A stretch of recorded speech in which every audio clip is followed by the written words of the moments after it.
إن الحمد لله أصلي وأسلم على نبينا مصطفى محمد صلى الله عليه وسلم وعلى آله وصحبه أجمعين أما بعد أعوذ بالله من الشيطان الرجيم بسم الله الرحمن الرحيم സൂറ അൽ മുഅ്മിനൂൻ 21-22 രണ്ട് വചനങ്ങൾ. ഇതിലും അല്ലാഹു സുബ്ഹാനഹു വ തആല പലതരത്തിലുള്ള പ്രകൃതിയിൽ നടക്കുന്ന ഭൂമുഖത്തുള്ള ദൃഷ്ടാന്തങ്ങളെ കുറിച്ച് തന്നെയാണ് വിശദീകരിക്കുന്നത്.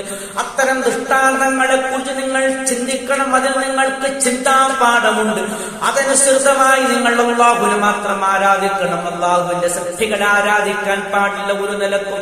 അവർക്കൊന്നും ഇതിൽ യാതൊരു പങ്കാളിത്തവുമില്ല എന്ന് ഖണ്ഡിതമായി അല്ലാഹു സ്ഥാപിച്ചുകൊണ്ടിരിക്കുകയാണ്. നോക്കൂ, നിങ്ങൾ എന്താണെന്ന് വിശദീകരിക്കുന്നു. വഇന്നലകും ഫിൽ അൻആം, വഇന്നലകും നിശ്ചയമായും നിങ്ങൾക്കുണ്ട് ഫിൽ അൻആം നാൽക്കാലികളിലുണ്ട് ലഇബ്റത്തുൻ ഒരു ചിന്താപാഠമുണ്ട്.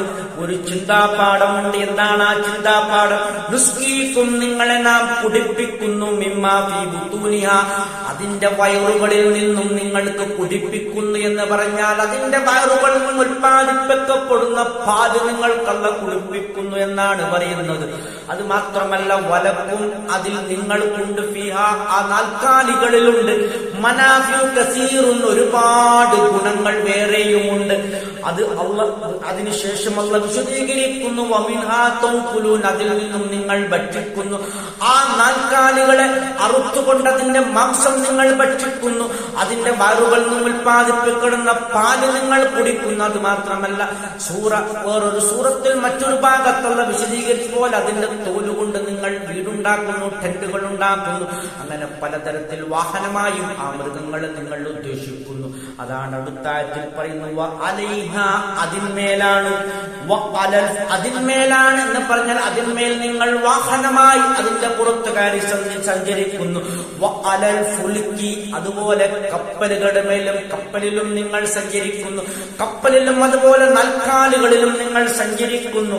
തുഹ്മലൂൻ അത് വഹിക്കപ്പെടുന്നു എന്നാണ് പറയുന്നത്. ഭാരങ്ങൾ വഹിച്ചുകൊണ്ട് കപ്പലുകൾ പോകുന്നു. അതുപോലെ നാൽക്കാലികൾ ഒട്ടകങ്ങളും അതുപോലെ കഴുതകളും അതുപോലെ മറ്റ് നാൽക്കാലി പശുക്കളും നിങ്ങൾ അതുപോലെയുള്ള കാളകൾ നിങ്ങൾ വാഹനമായി ഉപയോഗിക്കുന്നു എന്നൊക്കെയാണ് അല്ലാഹു സുബ്ഹാനഹു വ തആല നമുക്ക് വിശദീകരിച്ചു തരുന്നത്.